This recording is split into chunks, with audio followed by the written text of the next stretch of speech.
y todo lo basado en combustibles fósiles, estamos hablando de que no es renovable y por ende, digamos, hoy tenemos unos grandes inconvenientes porque estamos acabando, digamos, con la capacidad de carga de nuestro planeta.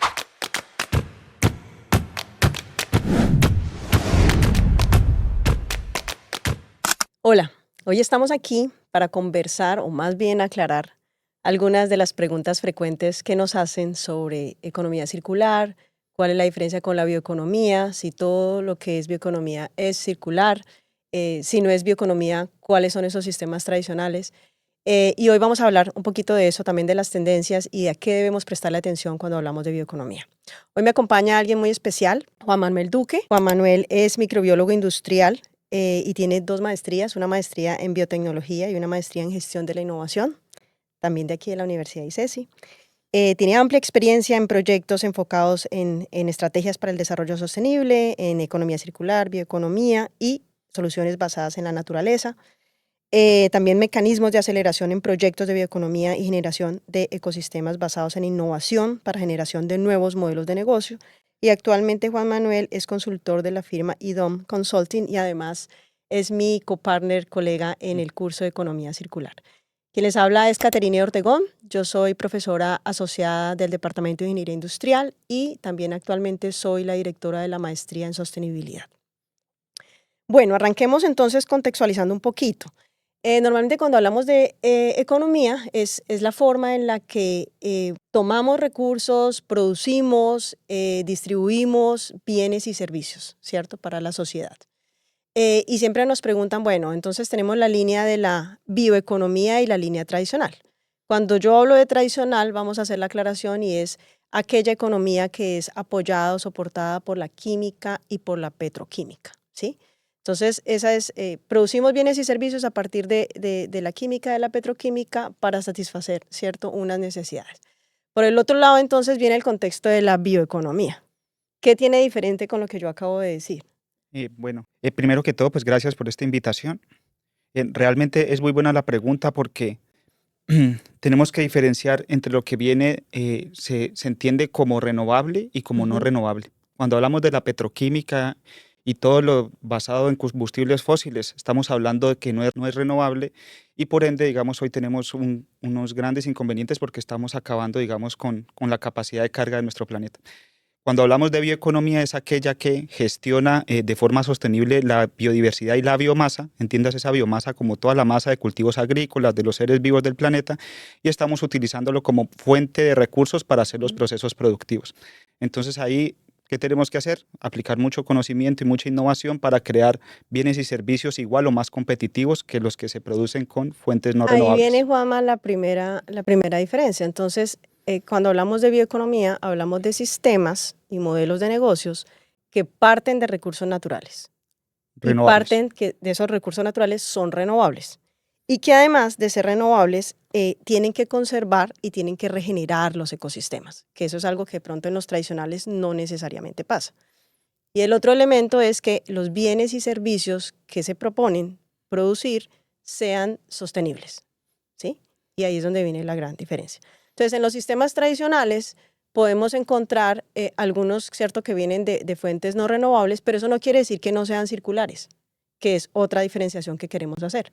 Tanto en los sistemas que en este podcast estamos denominando como tradicionales, podemos hablar que puede haber o no circularidad. Hay sistemas circulares y sistemas que no lo son. Y para el caso de la bioeconomía, también podemos tener sistemas circulares y sistemas que no lo son, ¿sí? Cuando hablamos de circularidad, hay que aclarar que tenemos que pensar en 3 principios, ¿cierto? El primer principio es la regeneración del capital natural. El segundo principio es mantener el valor de los componentes o de los materiales circulando en el sistema, pero con su máxima utilidad. Y el tercero es el diseño para prevenir residuos, ¿sí? Entonces, cuando hablamos de sistemas o modelos de negocios basados en los recursos biológicos o en la bioeconomía, ¿cómo se ven estos 3 principios en tu perspectiva, Juan Manuel? Perfecto. Tenemos este sistema que basa, digamos, la fuente para transformar bienes y servicios a través de recursos renovables, es decir, biomasa, pero se tienen que concebir con principios de circularidad para Exacto. asegurar que no tenga los mismos efectos que la economía tradicional, como la estamos entendiendo pues, en este podcast. Si nosotros diseñamos bienes y servicios a través de fuentes renovables de biomasa, pero terminan por ejemplo, rellenos sanitarios a cielo abierto, que puede pasar, por ejemplo, con eh, PET, botellas PET producidas a través de etanol que proviene de caña de azúcar. Estamos diciendo que es etanol biobasado, porque viene Ujú, de biomasa, que es la caña de azúcar, ujú. pero no le estamos asegurando cómo cierra el ciclo y Un cómo fin no de se vuelve un vida. residuo. Exacto. Entonces es muy importante que y se empiece a acuñar el término de bioeconomía circular para asegurar que toda esa bioeconomía que tiene un potencial gigante en el país, ¿no? Estamos hablando de más de 40 millones de toneladas de biomasa nada más que se producen en el país, tenga principios de economía circular para asegurar, uno, que se cierren los ciclos, pero dos, después no tener un problema por cómo gestiono todos esos bienes y servicios que se producen a partir Es de ahí. decir, tercera aclaración, no basta con tener un origen renovable, sino que debemos Exactamente, pensar en cómo cerrar el ciclo para no repetir los mismos errores que hemos tenido en el pasado. exactamente. Muy bien. Bueno, la siguiente inquietud que nos hacen es, o la pregunta que surge es, bueno, ¿cómo se diferencia en el ciclo de vida los sistemas tradicionales de los sistemas bioeconómicos? ¿Sí?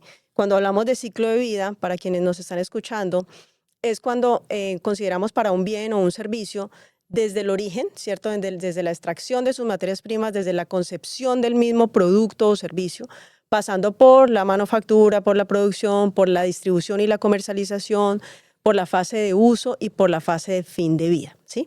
Y allí, a lo largo de ese ciclo de vida, encontramos unas diferencias bastante importantes entre los sistemas, digamos, tradicionales y los sistemas bioeconómicos. Hablemos del diseño. Entonces, ese es el primer paso, ¿cierto? Desde el diseño, em, la bioeconomía debe propender por la conservación y la regeneración de los ecosistemas. En los sistemas tradicionales, de pronto eso puede pasar, como puede que no pase. Hay sistemas muy juiciosos, hay cadenas muy juiciosas que sí lo hacen, y hay otros modelos de negocios que de pronto no, ¿sí? ¿Qué otra cosa ves tú desde el diseño? De pronto en lo que me mencionabas de la cadena de valor, tal vez. Sí, digamos, desde el diseño de las cadenas de valor, vemos que las cadenas de suministro tienen que cambiar y son muy diferentes en cada una de las economías. Ujú, Entonces, la economía tradicional y viene desde la revolución industrial, es decir, 200 años pensando esas cadenas de suministro, entonces hay una infraestructura, hay unas condiciones habilitantes que están muy diseñadas para ello. ujú. Llámese el pozo de petróleo. Entonces se saca el petróleo, hay un oleoducto, ese llega a una refinería, en la refinería se transforma. Desde el diseño de esa cadena de valor, si estamos hablando de biomasa, y pensemos de nuevo pues, para fines del contexto geográfico en la caña de azúcar, ¿qué pasa con la biomasa? Tiene humedad, esa humedad hace que se pueda, pues su vida útil es muy corta, hay que transportarla porque es sólido, entonces no la puedes bombear. Entonces hay unas condiciones habilitantes en las cadenas de valor y cadenas de suministro que aún no tenemos y que hay que hacer esa transición de forma muy acelerada. Pero desde el diseño es de cómo concebimos esas cadenas de valor para que Desde el precisamente no origen. tengamos inconvenientes y podamos competir, digamos, con la economía tradicional. O sea, esas cadenas de valor todavía no están estructuradas, por así Exactamente. decirlo. Esa es la primera diferencia. La segunda, cuando hablamos de mecanismos de producción. Entonces ahí encontramos que en el caso de los tradicionales, las cadenas productivas ya son muy eficientes, ya están diseñadas, ya tienen su maquinaria, tienen su infraestructura. Pero en el caso de la bioeconomía, hay muchos procesos que todavía están en desarrollo. En un análisis que estábamos haciendo, pues nos encontramos que la mayoría de estudios se hacen en el laboratorio todavía. No han escalado, ¿cierto? A nivel industrial. Sí hay unos muy buenos ejemplos, pero están ahí como 50-50. Desarrollo en lab y desarrollo ya a gran escala. ¿Qué otra diferencia ves así como en el sistema productivo? Básicamente, el desarrollo tecnológico está muy desigual en este momento, Ujú, mientras la economía tradicional está basada en eficiencias de procesos, es decir, producir más con menos recursos, recursos no solo ujú. económicos, también del material, de talento humano, y en la bioeconomía todavía ha costado impregnarle competitividad a esas cadenas de valor. Entonces, el procesamiento sigue siendo Variable. variable, hay unas cadenas de valor que pueden estar, digamos, algo consolidadas como las de ingredientes naturales, Ujú. pero hay otras cadenas de valor que definitivamente no lo están y que también dependen mucho del petroquímico para hacerlo. Entonces, si yo necesito, no sé, procesar un ingrediente natural, pero lo estoy haciendo a base de calderas con carbón, por ejemplo. Entonces, todavía también hay algo de incoherencias en esa transformación. Y, digamos, la idea también es tener una bioeconomía que sea coherente con el desarrollo sostenible. Entonces, creo que hay muy poco desarrollo tecnológico.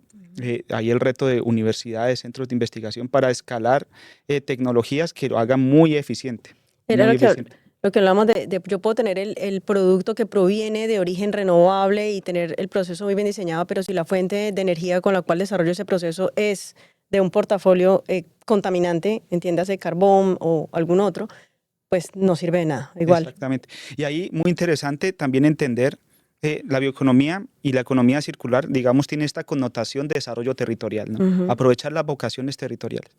Si yo, por ejemplo, voy a hacer harina de Chontaduro acá en el Valle, pero la planta de procesamiento va a estar en Bogotá, va a estar en Cartagena, en Barranquilla, que porque va a exportarlo, ¿en qué va a viajar esa biomasa? A Bogotá, va a viajar seguramente en un camión Toda a la base de logística. diésel, ¿no? Entonces, la oportunidad gigante es que se cree el valor en la medida de las posibilidades de forma local y que se lleve al consumidor final, ya sea una empresa o un usuario, persona natural como nosotros, en ese mayor valor, porque si no vamos a seguir manteniendo esta mentalidad de productores de materia prima y no precisamente de generación de valor. generación de valor. Se me saltó usted a la tercera etapa. Perdón.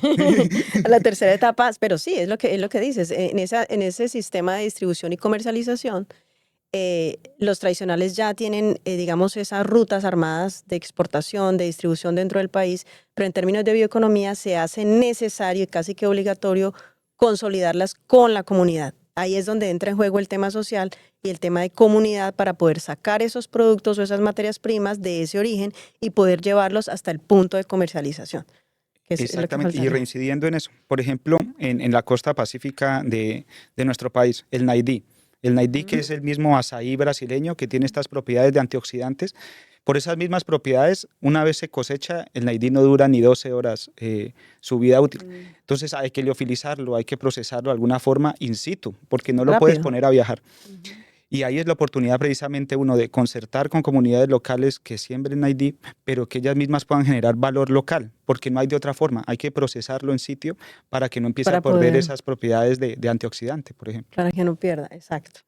Bueno, y en la fase de uso, aquí hay un gran distintivo y es que todos estamos acostumbrados a los productos que ya tenemos, ¿cierto?, en nuestra casa, en nuestra canasta familiar, pero cuando hablamos de bioproductos nos entra la duda, o muchas dudas. ¿Será que eso sí funciona igual? ¿Será que eso tiene el mismo desempeño? ¿O será que eso dura lo mismo?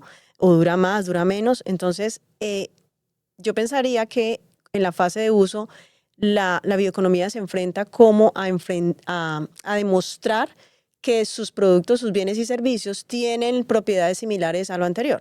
Entonces ahí es cuando uno habla del PET o a partir del biopet, ¿cierto? O de los bioplásticos que tienen que demostrar características, propiedades físico-químicas, de resistencia, etcétera, muy similares a lo que ya conocemos, ¿sí? Entonces ahí en esa fase de uso viene como esa etapa de demostración de que sí podemos competir, ¿no? Sí podemos competir como con las mismas propiedades, ¿sí?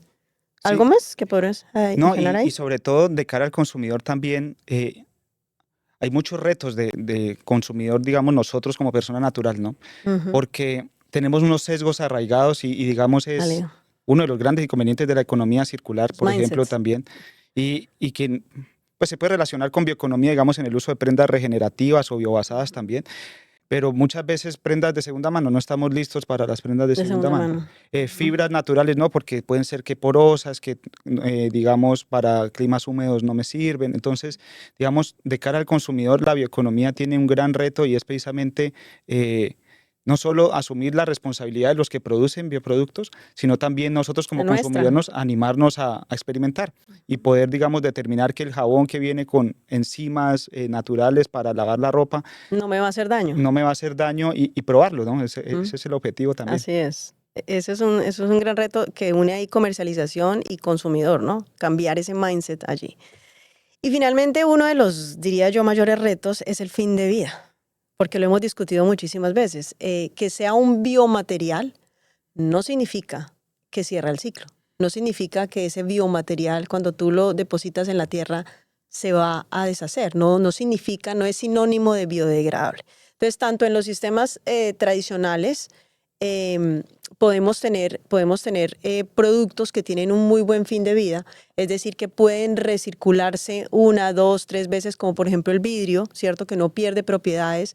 Los metales también tienen esa gran bondad, y es que no pierden propiedades a lo largo de las N reciclajes que puedas hacerle. Pero esa misma pregunta nos la tenemos que hacer para los bioproductos. ¿Cómo cerrar esos ciclos? ¿Qué hay que hacer allí? Ahí de nuevo, y digamos, hay una desventaja competitiva más bien, y es porque, por ejemplo, en el tema de materiales, todo lo bio hay que certificarlo, ¿sí? Entonces hay que certificar que tiene origen biológico, hay Que que es certificar que es compostable o compostable biodegradable. o biodegradable. Entonces ahí, digamos, se viene el gran desafío. Más allá en el mundo de los empaques, la industria tradicional, ¿qué tiene que hacer? Certificar que no migra los alimentos en algunas veces y todas sus propiedades mecánicas, de resistencia, de peso.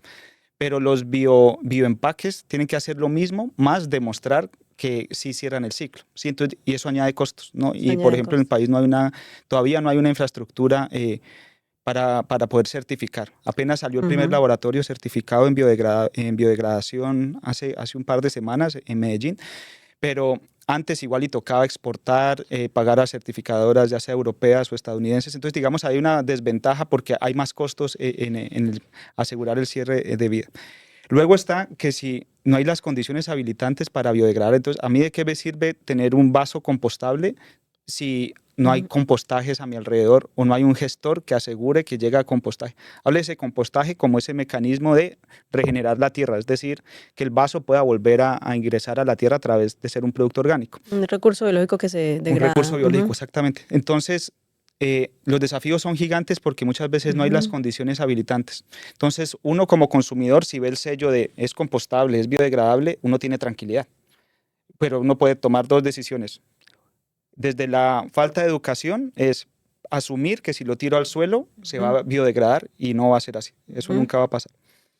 Y ya desde la frustración un poco, sí es depositarlo bien o disponerlo bien, pero que nunca llegue a un compostaje Real. y cierre el ciclo. Ujú. Entonces estamos con un producto que hoy en día todavía sigue siendo más costoso, pero que si no se hace bien, igual y no va a cerrar el ciclo. Exacto. Entonces ese es un desafío que debemos Y abordar. eso nos puede llevar al greenwashing, Claro, porque vemos muchos productos que nos dicen bio, lo que sea, bioplástico, bio, lo que sea, pero resulta que cuando haces el análisis de ciclo de vida, te das cuenta que no está cerrando ciclo exactamente. y que no, ni siquiera hay una metodología estandarizada o algo una certificación seria detrás de ese producto que respalde que efectivamente ese producto tiene un buen cierre de ciclo. Exactamente. Muy bien. Bueno, entonces ahí ya aclaramos como las diferencias que hay a lo largo del ciclo de vida. Y de aquí se deriva entonces, o la pregunta es, ¿a qué cosas debemos prestarle atención? Entonces ya digamos que sabemos que debemos movernos hacia la bioeconomía, porque ya el sistema que veníamos trabajando de forma tradicional no funciona, ¿cierto? No, el ecosistema no da más. Se nos está reventando este planeta Tierra. Debemos movernos hacia otra corriente que es la bioeconomía. ¿A qué tenemos que prestarle atención? Dentro de mis ideas tengo, por ejemplo, que debemos tomarnos en serio que estas nuevas cadenas comiencen conservando y regenerando ese material primario del cual están siendo originadas. Ese material origen debe ser cuidado. Si yo estoy sacando eso de alguna cuenca, de algún suelo, de alguna zona, esa zona debe ser conservada, protegida, regenerada. Ese es uno de los elementos que tengo como origen. También que realmente desplacen los combustibles fósiles, porque de nada sirve que estemos surgiendo en esta bioeconomía, pero que no haya un desplazamiento, no haya una reducción en el consumo, en la producción de eso otro que depende tanto de la petroquímica, sin decir que vaya a desaparecer. Necesitamos tal vez ambos sistemas, pero sí tiene que empezar a nivelarse, como a equilibrarse, diría yo, ese consumo entre ambos. Em, que las soluciones de hoy no generen un problema mañana, Juanma. Hablábamos de ciclo de nutrientes, de balance energético. Sí, digamos, hay una concepción de que por ser bio es bueno, ¿no? Y falta mucho estudio todavía para definir eso. Entonces, realmente Hay que tener en cuenta todos los aspectos sistémicos para asegurar que sí es mejor y que no que la cura termine siendo peor que la enfermedad, ¿no? Ujú. Hoy en día todas las cadenas de valor están demasiado permeadas por temas no sostenibles o que usan fuentes no renovables o precisamente combustibles fósiles. En algún eslabón de la cadena de valor los vas a encontrar, llámese en el transporte, en la transformación, siempre los vas a encontrar. Los temas logísticos, por ejemplo. Ujú. Entonces, realmente uno pensar en una transición 0 a 180 es imposible. Hay un camino por recorrer y ese camino pues tiene que ser con muchas certezas y certidumbre. Entonces, primero, por ejemplo, si yo voy a tomar de un servicio ecosistémico, de un parque nacional natural, una reserva de la biosfera o algo, asegurarme que mi manejo sí sea sostenible. Hay teóricos que dicen que con eso es mejor no, ni tocarlos porque siempre va a haber un impacto. Siempre va a haber un impacto. Pero cuando uno va a ver comunidades que habitan ahí y que eso es su única opción de vida, pues digamos ahí es donde la discusión hay que darla, pues. Ujú. Entonces, esos temas hay que tenerlos como muy, muy en cuenta. Es decir, si va a ser un aprovechamiento sostenible, que sea realmente sostenible. Sí, hablábamos de que si yo, por ejemplo, hablo de bioinsumos, de transformar la agricultura con bioinsumos, bueno, hay que mirar la dosificación de esos bioinsumos o el cómo se hace, Exacta. porque pueden generar otros impactos en el suelo no previstos Y en los cuerpos de agua, y en los digamos cuerpos una de agua. eutrofización desmedida, es decir, Ujú. que hay Por tanto nitrógeno. nitrógeno en el agua que no da para apalancar la vida. Ujú. Por ejemplo, los temas bioéticos también. Entonces estamos hablando que la bioeconomía es como la puerta a la medicina personalizada, es decir, edición de genes a través de genes que aislamos de microorganismos, de animales, también de vegetales, para poder hacer una medicina personalizada, es decir, curar a las personas de acuerdo a tu material genético. Eso tiene muchas consideraciones Ujú. éticas. Conversamos el tema de De las Estados vacas Unidos, ganado que no produce en sus heces metano, ¿no? para aclararles un poquito a nuestros oyentes, hablábamos de que el 45% del metano en Estados Unidos proviene precisamente del ganado. Entonces han inventado, pues hay una propuesta de modificar genéticamente el ADN de las vacas para que no produzcan metano.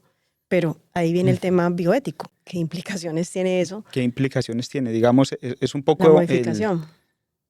pues una expresión muy coloquial, pero muchos opositores de la Ujú. biotecnología y de la edición de género dicen que es un poco jugar a ser Dios, ¿no? Porque las Ujú. consecuencias es difícil saberlas, pues. A ciencia cierta, correcto. Exactamente. Entonces, que las soluciones de hoy no se conviertan en un problema mañana. Ese sería otro elemento a prestarle atención. Em, que el fin de vida realmente permita cerrar el ciclo en los sistemas biológicos de manera adecuada, es decir, sin que esa terminación de la vida útil de esos bioproductos derivados de la bioeconomía terminen empeorando ese sistema biológico o ese ecosistema. Em, y por último, yo diría que no menos importante, sino muy, muy, muy importante, es el tema social. Cuando hablamos de bioeconomía, no podemos desconocer que debe haber un impacto positivo en la comunidad y que se debe cooperar con la comunidad. Tú hablabas del tema del chontaduro, bueno, esas comunidades, ¿qué estamos haciendo por esas comunidades? ¿Cómo estamos integrando esas comunidades dentro de la cadena de valor de la bioeconomía? Aquí es indispensable. De pronto en las formas tradicionales de producción, ¿podría o no podría estar esa comunidad? Pero ahora en bioeconomía se hace indispensable que estén allí, que hagan parte de el Exactamente. proceso. Aparte, digamos, se parte de la lógica que la fuente de biomasa deja de ser el monocultivo, Ujú. ¿sí? Donde un monocultivo te permite la tecnificación y una maquinaria agrícola te ayuda a hacer la cosecha, el Claro. arado, etc. Estamos hablando de que esa fuente de biomasa, digamos, conviva con otras especies y eso requiere muchos conocimientos, ¿sí? Y ahí es donde se puede involucrar precisamente las comunidades, porque estamos hablando también de que el potencial de la bioeconomía está en territorios colectivos, por ejemplo. ¿Sí? Entonces, ¿cómo se da alternativas de manejo agronómico para ciertas especies que no está la información? Digamos, hablábamos del naidí, pero pasa lo mismo con el achiote, por ejemplo, que tiene mucho potencial. Muchas de estas especies se dan de forma endémica en algunos lugares y requieren manejo para ser más productivos. Y ahí es donde esa relación con las comunidades es clave porque tienen mucho conocimiento también sobre el manejo y es donde se vuelve bonito ese match entre el conocimiento Entre, científico y el entre la conocimiento innovación, exacto, que no es solamente en la biotecnología, sino que también se requiere innovación social para exactamente. hacer el match entre esas dos caras de la moneda. Muy bien. Y bueno, ya para terminar, de pronto hablemos un poquito de las tendencias, ¿sí? Hacia dónde vamos o qué debemos pensar o tener en cuenta hacia futuro. Entonces, Una de las cosas que es una tendencia también inclusive en economía circular son el tema de los pasaportes digitales. Los pasaportes digitales ya están rodando en Europa, ¿cierto? Y un pasaporte es, bueno, ¿cómo yo le puedo hacer trazabilidad a ese producto? Ese producto que yo estoy comprando, que yo estoy consumiendo, ¿de dónde viene? ¿Dónde se produjo? ¿Cuánta energía, cuánta agua consumió? ¿Sí? Eso ya está, de hecho, digamos, desarrollado y se está implementando en Europa, ¿sí? Responsabilidad extendida del productor, pero también de nosotros como consumidores. Entonces somos dos caras de la misma moneda, siempre lo digo en clase. Eh, Hay una responsabilidad del productor, pero también del consumidor. Tú me hablabas de extender eso a otras cadenas, de cómo tenemos que permear, además del productor y el consumidor, permear otras cadenas de valor, ¿sí? Sí, exacto. Digamos, ahí hay como cosas muy interesantes. Lo mencionabas, el pasaporte de materiales está hoy en día para textil en Europa y toda la industria textil a nivel global que quiera comercializar en Europa tiene que, pues se está listando para ello. Ujú. Pero hoy en día es textil, pero seguramente va a pasar para aparatos eléctricos y electrónicos, va a pasar, es totalmente complementario a la bioeconomía, porque tú con un pasaporte de materiales puedes saber Ujú. de dónde vino ese ingrediente natural sembrado, por qué comunidad, en qué lugar del mundo. Entonces, es una tecnología digital que va a permear las cadenas de valor de bioeconomía y economía circular y que la está haciendo hoy en día. Los temas Mm. asociados a la responsabilidad extendida del productor, digamos, aquí en Colombia funciona muy bien para envases y empaques, también para aparatos eléctricos y electrónicos, pero seguramente se van a ir añadiendo más cadenas de Las valor cadenas de valor. y es un llamado también a que, digamos, esos esquemas de economía circular están funcionando porque hay una normativa que los empuja y es Ujú. obligar a los productores a pagar o a recolectar lo que liberan al mercado. Pero finalmente, ¿qué pasa si no hubiera REP? ¿El mercado Ujú. sí da para que se cierren los ciclos o no, o no está Posiblemente dando? no. Ujú. Posiblemente no.